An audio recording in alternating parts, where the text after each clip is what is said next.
Hello everyone, welcome to my YouTube channel. आज मैं आपको NCERT maths class 9th exercise 6.2 से इसका क्वेश्चन नंबर 3 कराऊंगी। देखिए क्वेश्चन 3 है, in figure 6.25 if P Q parallel S T. ठीक है, अगर पी क्यू पैरेलल है एस टी के एंड एंगल जो है आपके पास P Q R is equal to 110।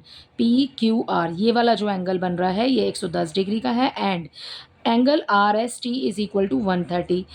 Are S T ये वाला, ठीक है, ये 130 का है। ओके, देन आपको फाइंड करना है क्यू आर एस। इस क्वेश्चन में आपको फाइंड करना है एंगल क्यू आर एस, आपको ये वाला एंगल फाइंड करना है। ठीक है, आपको एक इस क्वेश्चन में हिंट दिया है, draw a line parallel to S T through point are.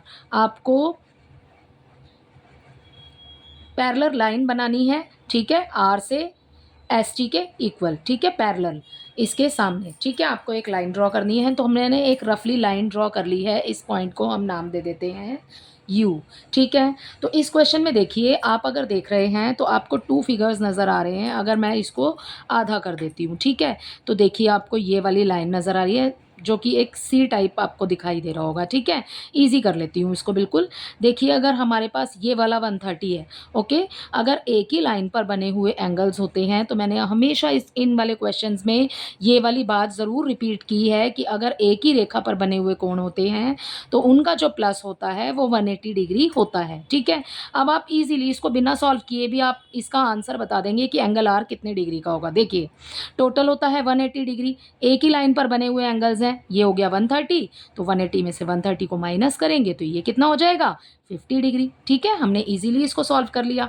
बस अब हमें ये पेपर पर लिख करके दिखाना है कि ये कैसे आएगा। ठीक है, अब सेकेंडली देखिए, मान लीजिए इसको छिपा लेते हैं।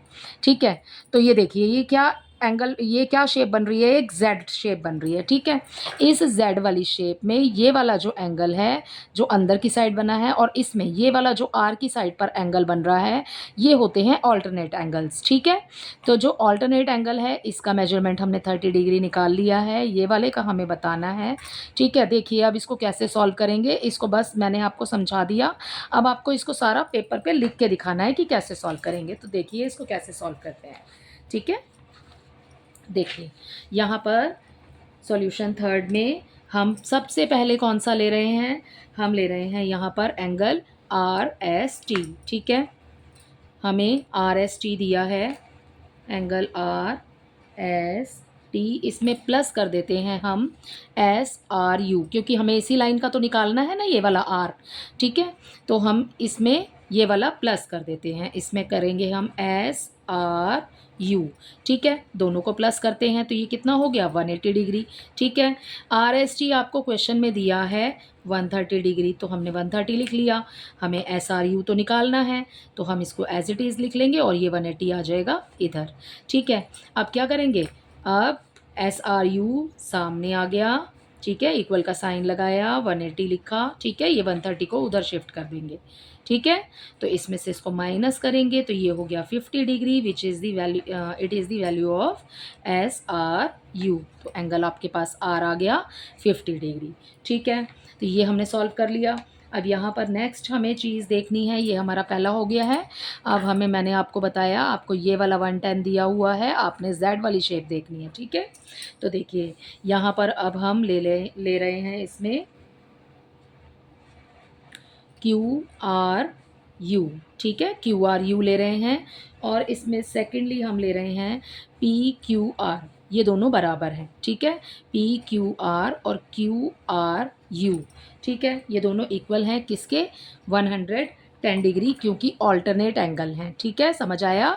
देखिए पी क्यू आर और क्यू आर यू, ठीक है, दोनों ही ऑल्टरनेट एंगल हैं तो दोनों ही 110 डिग्री के होंगे। आपको एक पी क्यू आर दिया है, एंगल पी क्यू आर कितना दिया है इसमें क्वेश्चन में, 110 डिग्री। ठीक है, अब ये इक्वल किसके हो जाएगा, क्यू आर यू के, तो एंगल आप ले लेंगे क्यू आर यू।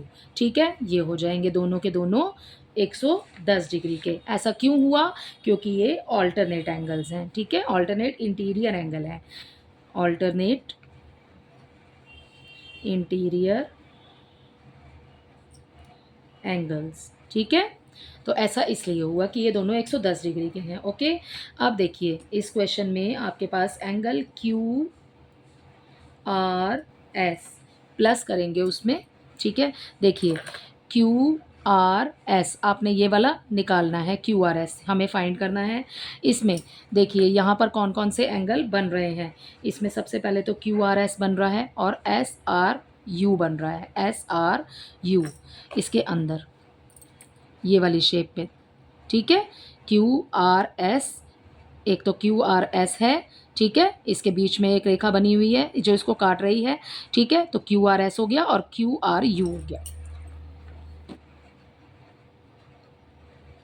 सॉरी ये एस आर यू है, ठीक है। S R U is equal to ये कितना डिग्री है, 110 डिग्री, ठीक है, क्योंकि अल्टरनेट एंगल है ये वाला और ये वाला, ठीक है। तो ये 110 डिग्री है। अब क्यू आर एस की वैल्यू तो हमें पता नहीं है, तो क्यू आर एस हम एज इट इज़ लिख देंगे। एस आर यू की वैल्यू अभी हमने ऊपर निकाली है 50 डिग्री, ठीक है, तो हम 50 लिख देंगे, इक्वल आ जाएगा 110 डिग्री, ठीक है। अब क्या करेंगे, आपने क्या फाइंड करना है, क्यू आर एस फाइंड करना है, तो इसको सामने ले लेंगे, ये हो गया 110 डिग्री, उसमें से माइनस करेंगे 50 डिग्री को, ठीक है। तो यह यहाँ पर हमारा आंसर आ जाएगा 60 डिग्री, ठीक है। तो जो वैल्यू ऑफ आर है वो हो जाएगी हमारे पास 60 डिग्री, ठीक है। और देखिए वैसे भी ऑल्टरनेट एंगल बन रहे हैं ना, इंटीरियर एंगल, देखिए इसको ऐसे भी हम समझ सकते हैं, टैली कर सकते हैं अपने आंसर को। देखिए ये वाली जो जेड वाली शेप बन रही है, ठीक है, इसमें अंदर की साइड जो एंगल बन रहा है इंटीरियर में, ये बन रहा है 110 डिग्री का, ठीक है। हमने जो अभी पहले आर की वैल्यू निकाली थी वो थी यहाँ पर 50। अब अगर हम इसको पूरा गोल करते हैं, ठीक है, जेड की शेप कैसे बनती है, ऐसे बनती है ना, ये वाला अगर इतना है तो ये ऑल्टरनेट एंगल है ना, तो ये वाला भी 110 ही होगा। अगर ये 110 है तो ये भी तो 110 होना चाहिए ना। तो देखिए ये 50 था और ये अब हमारा निकाला हुआ आ गया है 60 डिग्री, ठीक है। दोनों को जब हम प्लस करेंगे तो 110 आ जाएगा, ठीक है। तो इसी के तरीके से आपका ये वैल्यू निकल गई है, ये निकल गई है एंगल की क्यू आर एस की। तो क्यू आर एस आपके पास आ जाएगा 60 डिग्री, ठीक है। तो इसी के साथ आपका क्वेश्चन नंबर 3 भी कंप्लीट होता है। आई होप ये आपको बहुत अच्छे से समझ आया होगा। Thank you.